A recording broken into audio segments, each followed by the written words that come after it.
The relationship between socialism and the intellectuals is a complex and vital one, for it is through the intellectual class that the ideas of socialism are often refined, disseminated, and turned into concrete strategies for change. Paul Lafargue. Welcome to the Left Library, where we simplify political theory. Today, we're exploring Paul Lafargue's insightful essay, Socialism and the Intellectuals, written in 1900. In this work, Lafargue examines the role of intellectuals within the socialist movement, analysing their potential contributions, limitations, and the tensions that may arise between intellectuals and the working class. Paul Lafargue was a prominent socialist writer and activist, known for his commitment to Marxist theory and his critical analyses of capitalism. In Socialism and the Intellectuals, Lafargue addresses the pivotal role that intellectuals play in the socialist movement. He explores both their contributions to the development of socialist theory and the potential challenges their involvement poses to the movement's goals. Lafargue's analysis is particularly relevant during a time when the socialist movement was growing and intellectuals were increasingly engaging with socialist ideas. Lafargue argues that intellectuals play a crucial role in advancing and refining socialist thought. Intellectuals, by virtue of their education and analytical skills, are often the ones who develop the theoretical frameworks that underpin socialist ideology. These intellectuals, coming from various academic backgrounds, bring with them the knowledge and expertise necessary to articulate the complex economic and social analyses that are foundational to socialism. The intellectuals, with their scientific knowledge and theoretical acumen, play an indispensable role in shaping the ideas and strategies that guide the socialist movement. Lafargue discusses how intellectuals help disseminate socialist ideas among the working class and the broader society. Their work in newspapers, pamphlets, and books is crucial for educating the masses about the principles of socialism and the injustices of the capitalist system. In this way, intellectuals serve as a bridge between abstract theory and practical action, translating complex ideas into accessible concepts that can mobilize the working class.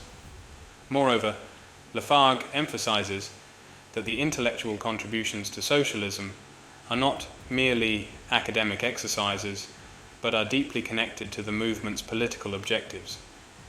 The theories developed by intellectuals inform the strategies and tactics of socialist organizations, helping to guide the movement toward its goal of a classless society.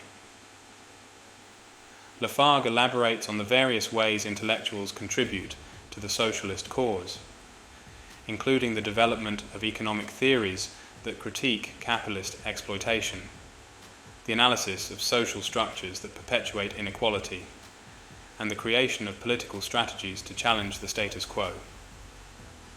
Intellectuals also play a key role in critiquing bourgeois ideology and exposing the contradictions within capitalist society.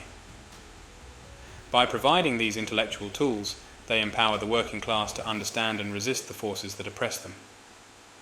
Additionally, Lafargue notes that intellectuals are often responsible for preserving and transmitting the historical memory of the socialist movement.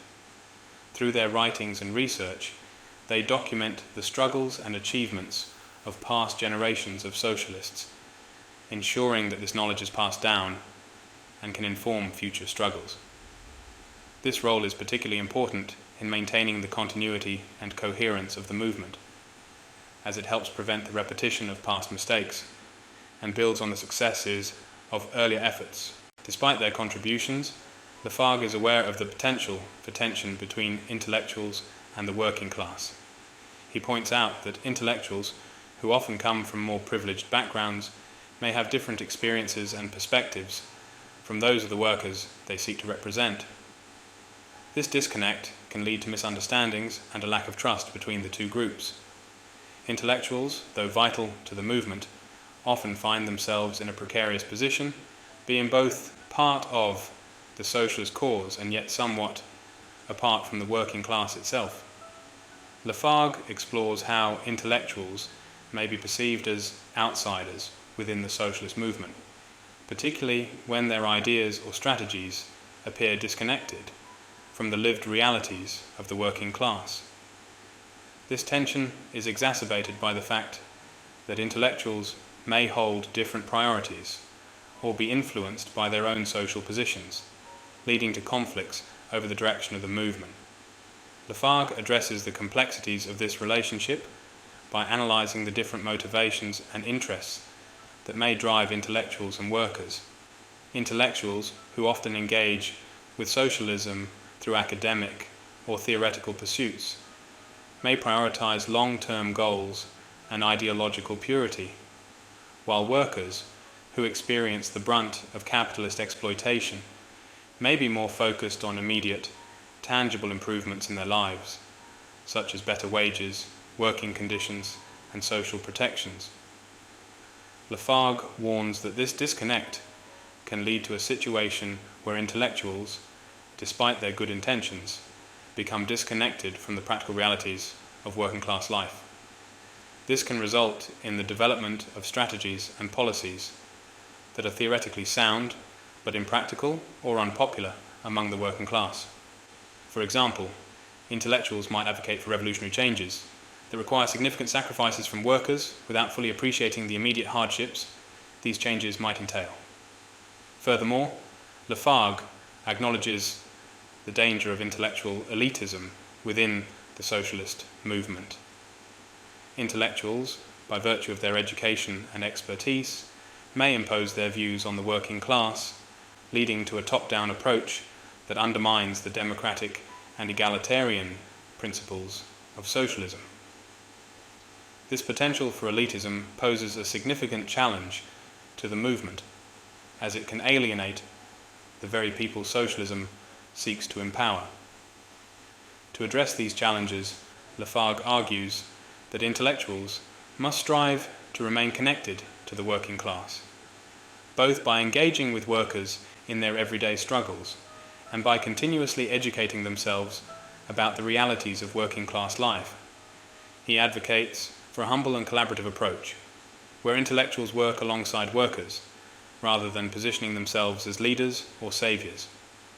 By doing so, intellectuals can ensure that their contributions are both relevant and respectful of the working class's autonomy and agency. Lafargue stresses the importance of unity between intellectuals and the working class for the success of the socialist movement. Both groups have essential roles to play, and the movement can only achieve its goals if they work together in solidarity. Intellectuals with their theoretical knowledge and workers with their practical experience complement each other in the struggle against capitalism. The strength of the socialist movement lies in the unity of theory and practice, where the intellectuals and the working class collaborate to bring about revolutionary change. Lafargue advocates for a collaborative approach in which intellectuals and workers engage in mutual education and dialogue.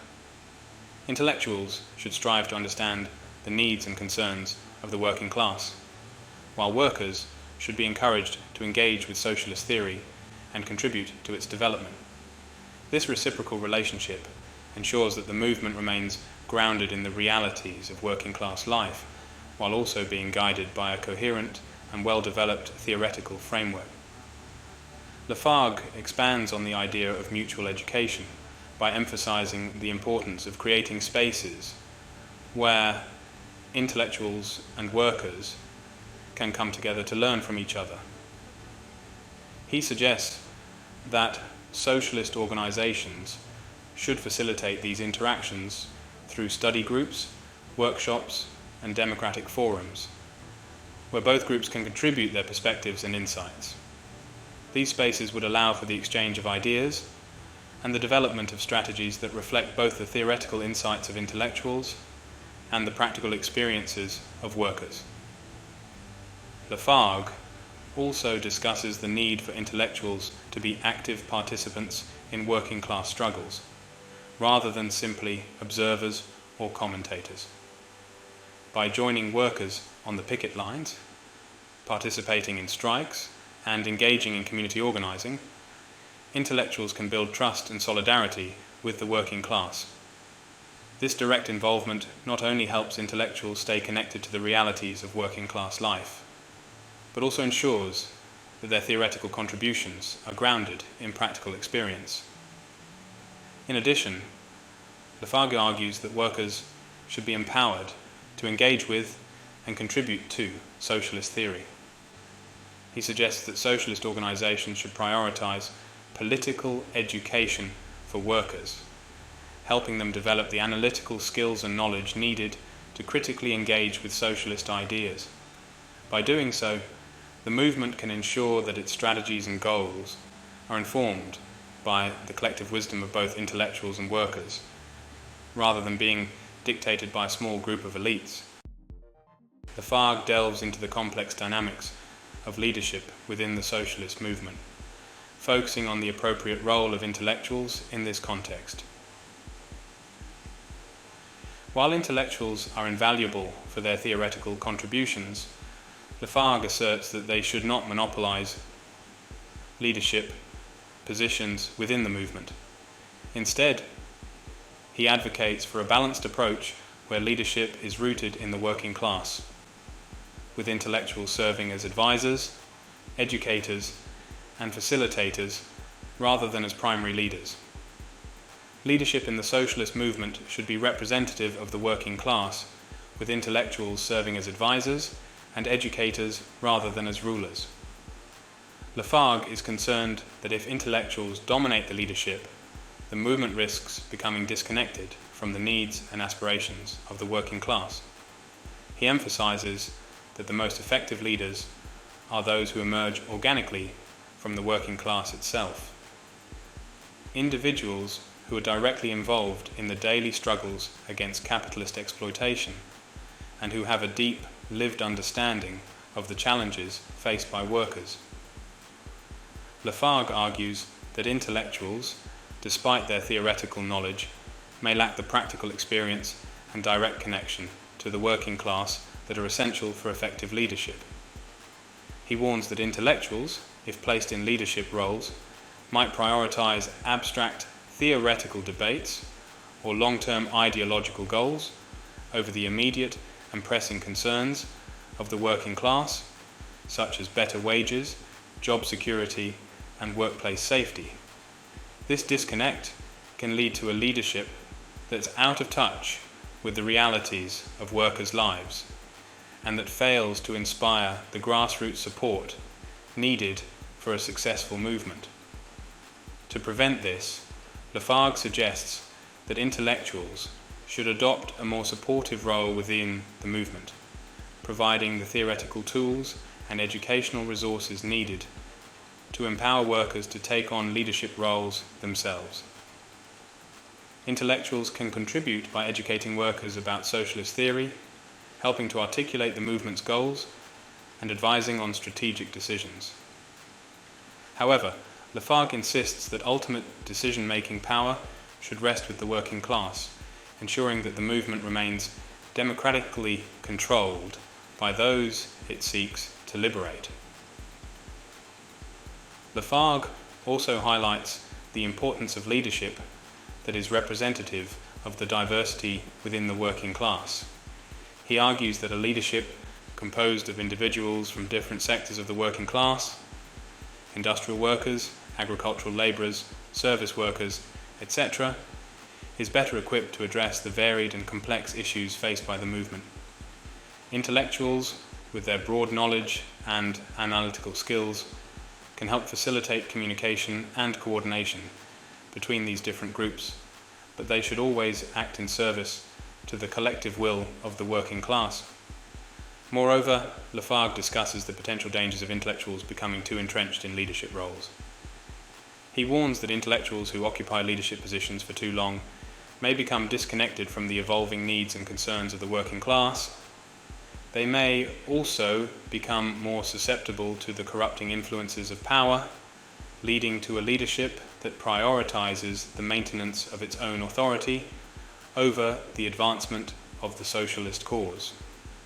To counter this, Lafargue advocates for mechanisms within the movement that promote accountability, such as regular elections of leaders, transparency in decision-making, and the encouragement of new leaders to emerge from the ranks of the working class. By promoting a model of leadership that is both democratic and representative, Lafargue envisions a socialist movement that is resilient, adaptive, and deeply rooted in the experiences of the working class. He believes that intellectuals have an important role to play in this process, but only if they remain humble, committed to the principles of socialism, and willing to step aside when necessary to allow the working class to lead its own struggle for liberation. Paul Lafargue's Socialism and the Intellectuals offers a nuanced and critical examination of the role of intellectuals within the socialist movement, addressing both their contributions and the challenges they face in engaging with the working class. Lafargue emphasizes the indispensable role that intellectuals play in advancing and refining socialist theory, helping to articulate the movement's goals, and educating the broader society about the injustices of capitalism. However, he also highlights the potential for tension and disconnect between intellectuals and workers, cautioning against intellectual elitism and advocating for a leadership that remains rooted in the experiences and needs of the working class. Lafargue argues for a balanced and collaborative relationship between intellectuals and the working class, where both groups engage in mutual education and dialogue. He envisions a socialist movement that is united in its goals, with intellectuals serving as advisors and educators, rather than dominating the leadership.